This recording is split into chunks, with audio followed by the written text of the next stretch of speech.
Bonsoir à tous, vous êtes sur Lancé Critique et aujourd'hui nous allons nous intéresser à Warcry et plus précisément au Flesh Eater Courts afin de savoir si c'est une bande qui est faite pour vous. Dans cette série, nous allons parler de l'historique de la bande dans Age of Sigmar, quel est leur style de jeu sur le champ de bataille, quel mercenaire est intéressant pour eux et finalement je vous proposerai deux listes de bandes, une pas chère et une plus orientée tournoi. Et n'oubliez pas que la première règle pour choisir une bande est qu'elle vous plaise visuellement, le reste ne vient que bien après. Quand les Flesh Eaters se rassemblent, rapidement l'air devient plus épais, et une odeur de viande pourrie se dégage alors que le sol se recouvre d'os immondes. Pourtant, les ghouls ne se voient pas comme des créatures grotesques.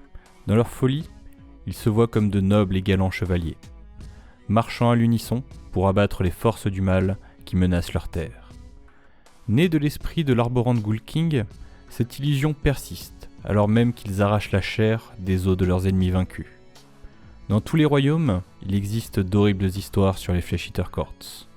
Quand la guerre et la famine ravagent le monde, les habitants les plus désespérés et déterminés survivent comme ils le peuvent. Guidés par la faim, ils se tournent vers les morts, les faibles et les uns contre les autres dans leur quête de nourriture. Se cachant dans les sombres ruines de leur cité, ces cultes cannibales vivent dans une parodie de société, maintenue en vie par un régime à base de chair pourrie et d'os. Même si ces créatures sont misérables, elles ne sont pas encore des ghouls.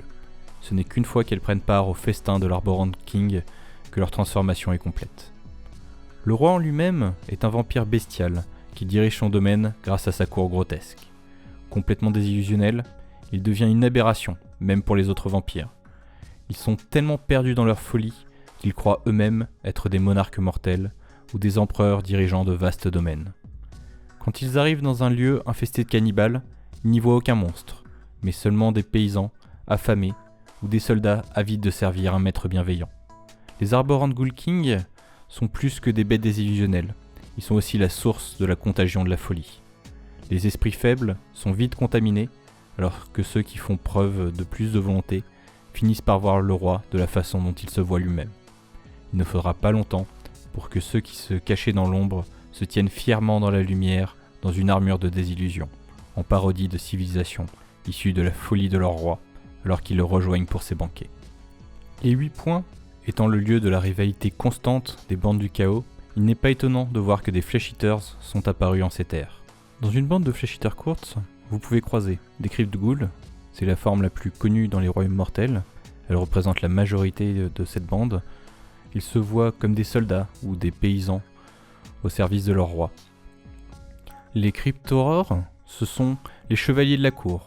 Ils ne sont pas armés d'épées et de montures, mais de griffes et de crocs. Ce sont des bêtes monstrueuses, toujours loyales et prêtes à servir au mieux leur roi. Finalement, des Crypt Flayers. Ils naissent quand le sang de monstres coule à flot au banquet de leur roi, les transformant en sombres prédateurs ailés, chassant la nuit. Ils sont alors vus comme des parangons de noblesse par les leurs et signes de bons présages bénis par leur roi.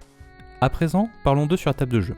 Leurs points forts, ils sont rapides, disposent d'une habilité pour se soigner et d'une montagne de points de vie. En point faible, ils manquent d'unités intermédiaires. En sacrifiable, nous avons les Crypt Ghouls.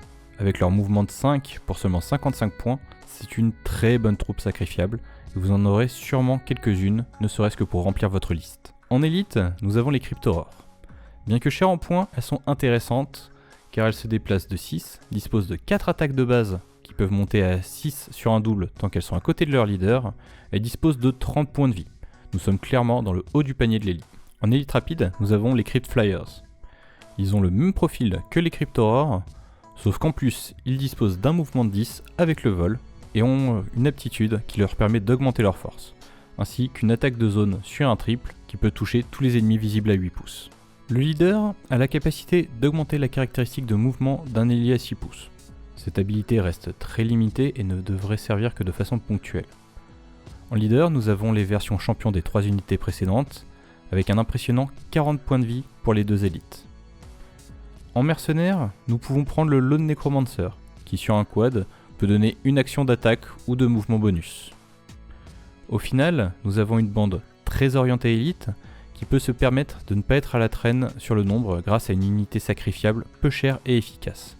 C'est à mon avis une des meilleures bandes si vous souhaitez jouer en tournoi, même si elle nécessite un peu de pratique pour vraiment bien l'exploiter.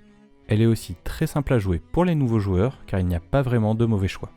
Pour une bande budget, il vous faudra tout de même débourser 70 € pour prendre le Start Collecting Flesh Eater Quartz.